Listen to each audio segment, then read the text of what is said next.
guys and gals, Blue Life here, and welcome to my DVD update for the month of February. Now today I have a very special guest with me. It is YouTube heartthrob, Chris from the Aficionados 2010.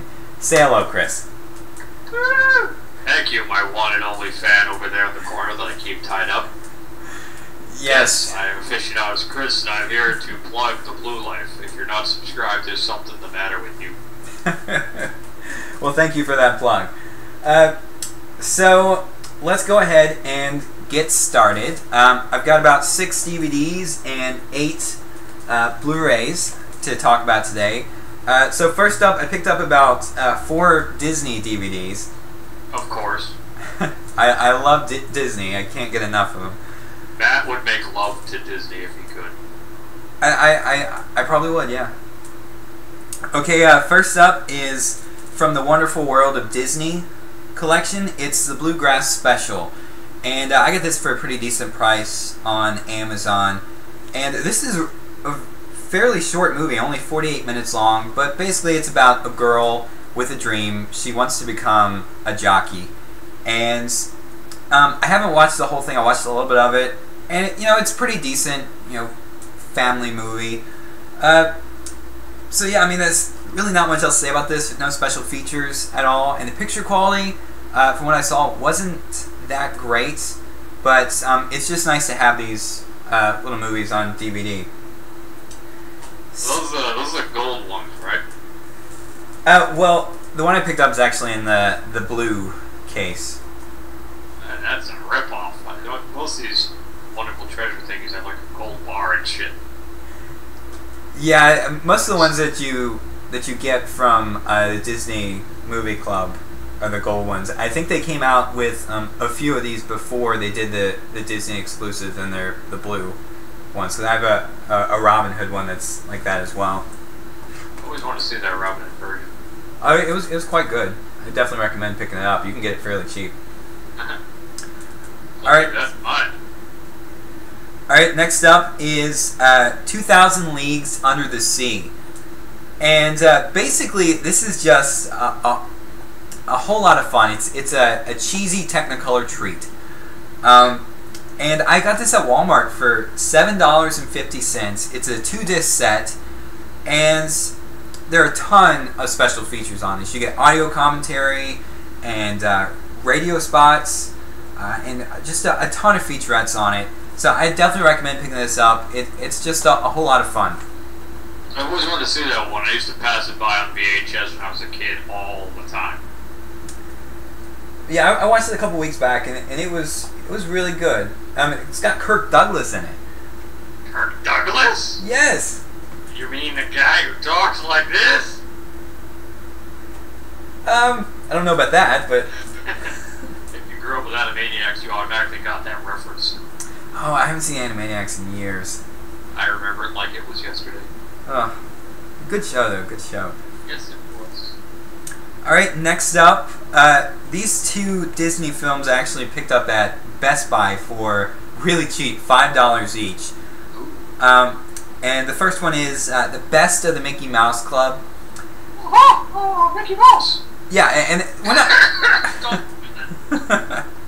we're not talking about the Britney Spears, Justin Timberlake Mickey Mouse Club. This is the original Mickey Mouse Club, and I think by far maybe better. Yeah, maybe. Yeah. But basically what this has on it is 5 different episodes. They're not complete episodes, but they have a decent amount of the episode in it, and basically no special features. I say basically way too much, don't I? I don't know about that. But it was a lot of fun to go through and watch some of these older TV shows of this. So, and great price for $5. Yeah, and one that I remember of the Mickey Mouse show, it's not even the show, I just remember the scene in Full Metal Jacket when they're chanting it. It's chanting the theme song. Oh really? I haven't seen Full Metal Jacket. I actually, if memory recalls, I think that's one of the last scenes in the movie. I don't remember, but it's probably on YouTube. I'll have to check that out. Chilling to take a. It's kind of again like Kubrick, how he used "Singing in the Rain" for raping. He always takes a cherished song and just makes it disturbing. Yeah. Alright, next up is one that actually surprised me. When I picked it up, I didn't think that I was going to enjoy it as much as I did. But you know, for $5, heck of a deal. It is Walt Disney's Holes. And Holes, I remember that. yeah, you know, I didn't expect much from this, and I really enjoyed it. And I came to find out that this is actually written by, this is based off a book written by Louis Sacker, and he actually wrote the screenplay for this as well. But so the guy who wrote the book actually wrote the movie script. Yes. I always love when that happens. It always tends to work better because writers just know what works in a film, what works in a book. But what was really cool was this is the same guy that wrote kind of the West Side School books. Do you remember those? Because I used to read those all the time as a kid, and I loved them. I never heard of them, but Holes was an assignment in my class when I was probably back in probably the year the book came out, because it was like an award-winning book. It had like that, you know, like books had those weird silver circle things because they won awards or something. Yeah. Yeah, that's the book we had. It always had that thing on it. And I read it. I really enjoyed the book, and then all of a sudden Disney announced they were making a movie. And it was actually really good. I think, if I remember, I saw it in theaters because it was a class trip. But yeah, I mean, I was pleasantly surprised by this. A really good story, kind of a nice mystery. Still has some kind of goofy elements that Louis Sacker usually puts in his stories. Yeah, it's got a great cast, too. Yes, I mean, it's got Shia LaBeouf in it. This is his Even Stevens days and not his Transformers. Oh, Even Stevens. Yeah. Is that on DVD? If that's not, that's a crime. I don't know. I really only used to watch it because I found Christy Carlson Romano fairly hot.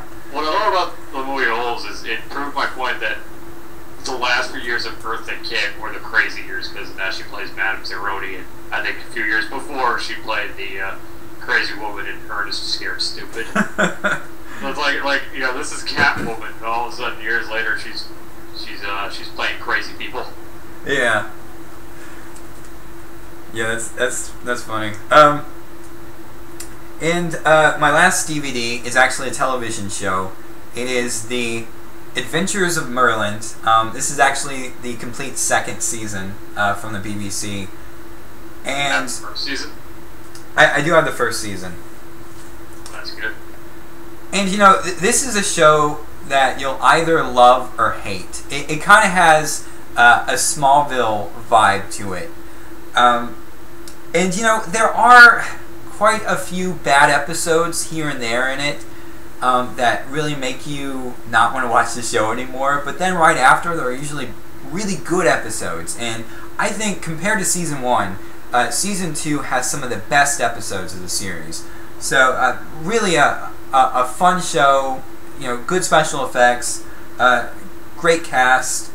Just, it's a lot of fun. This set actually has audio commentaries on a few episodes and a few behind-the-scenes featurettes. So I definitely recommend picking this up. I don't know much about Merlin, but I'll definitely check it out. Well, sounds interesting. Yeah, it's a pretty cool show. Especially, I mean, the third season, not as good as this season I'm talking about today, but the finale of the third season is just fantastic. So definitely check it out. Alright, now I'm going to start talking about my Blu-rays. First up, you saw an unboxing video of this earlier this month, but it is Disney's Lady and the Tramp. Fantastic film. Such a good movie. Man, you know, really, before I bought this, I hadn't seen it in years. I probably hadn't watched it since, you know, I was like 7 or 8. And really the only thing I remembered, of course, was the iconic scene with the spaghetti. But that thing has been like so popularized. Yeah, it really has. It's more famous than the movie itself. But really, the only other thing I remembered was the the cats, the Siamese cats. We are Siamese. Yeah, that song, which right now you can kind of view as being a bit racist. Yeah, it is. It's completely racist. Even I'll admit, that is one of the most racist caricatures Disney's ever done, and I've seen Song in the South. I've never seen that, and that's one that Song in the South. I've never seen that, but that's one that's never going to get released on DVD or Blu-ray. Oh, it's on Laserdisc, and I have it. Really? Wow. That's crazy, but I mean, as far as this Blu-ray goes, the picture quality is just superb. You get some decent special features. Never before seen deleted scenes. A never before heard deleted song. You get a cool commentary track on this. That basically what it is they've got transcripts of Walt Disney's meetings talking about this film. And they just have kind of a recreation of that with people reading out the transcript over the film. So that's a pretty cool special feature to have on this. You also get, since it's a Blu-ray, it obviously looks fantastic. It's a Disney Blu-ray. Yeah, I mean, there's just something about animation on Blu-ray that it just looks fantastic. Not just animation, but just Disney really knows how to, because they were one of the first pioneers of the Blu-ray technology, so they really know how to use the format. They definitely are. So next up, I had to pick up another Disney Blu-ray because I've been slacking on some releases, and I let this one pass me by. But it is Disney's Dumbo, the 70th anniversary edition. Oh, Dumbo! Yeah, and this is one Blu-ray that they have pushed back the release date, like what, 2 or 3 times now? Something like that. I remember when I think it was Up or Toy Story 3, one of those DVDs had an advertisement that said, "Pick up Dumbo on Blu-ray, February 2011, I think." Well, I think it was originally going to come out in 2010. Really, 2010? Yeah, and then they was like, no, it's going to come out in 2011, and then it got pushed back a couple more months or something like that. Well, hey, it's out now, and it looks great. It does look great, and I was surprised about how short this movie actually is. And I had a lot of people, like, I knew some people that were like, why did they crop the picture? Why is Dumbo in full screen? Because it was shot in full screen. And a lot of people don't know is that way back then, widescreen wasn't a thing yet. Widescreen was invented to get people to start going to the theater instead of watching television. Yeah. It was to give a theater experience. That's where the term comes from, widescreen. And also, here's some trivia. Do you know anything about the canceled Dumbo sequel, Dumbo 2? No. That's on a very old edition of Dumbo, the Big Top edition, which was a very old DVD with like a white case. There was a behind-the-scenes thing on a sequel they were working on called Dumbo 2, which looked awful. Wow. Which was to be that Dumbo was stuck in a circus and tried to escape with his fun circus animal friends. And it's to date the only direct-to-video Disney sequel to ever get made. That's gotta say something if it's that bad that they don't make it. I mean, have you seen any of the other Disney sequels like Bambi 2? I don't even want to talk about them. Their memories I've tried to push way back into the very outskirts of my mind and never open up. I mean, the only sequels that I've seen are the Aladdin sequels, Return of Jafar and the Prince of Thieves, King of Thieves. Yeah, in retrospect, those ones are okay, but that's more or less... I don't call them sequels, I just feel... Because, like, Return of Jafar was like a pilot for the series. It actually kind of was, but, I kind of like those. I like the series. I thought, at least they got as many people as they could back to those characters. And there are some decent songs in them, too. I actually like the Lion King sequels. Again, they got everyone. Well, actually, for the Lion King 1 and a half, they couldn't get Rowan Atkinson, but the character only plays, only says one line, so why does it matter? Yeah, and of course, both of those, Lion King 1 and a half and Lion King 2, Simba's Pride, are getting released on Blu-ray March 6th. You gotta pick those up? No, because I spent way too much money on Blu-rays this month, so I'm gonna wait. And besides, I mean, I don't even have the first Lion King on Blu-ray. I have it on DVD, but I've heard so much about. It's gonna look amazing on Blu-ray. Yeah. Blu-ray. And I mean, they're going to be out for probably what, a year, and then go back in the vault most likely. The vault doesn't exist. It's a myth. You know why? Snow White and Sleeping Beauty are supposed to be in the fucking vault. I can find them right now at my Target. I'm not even kidding.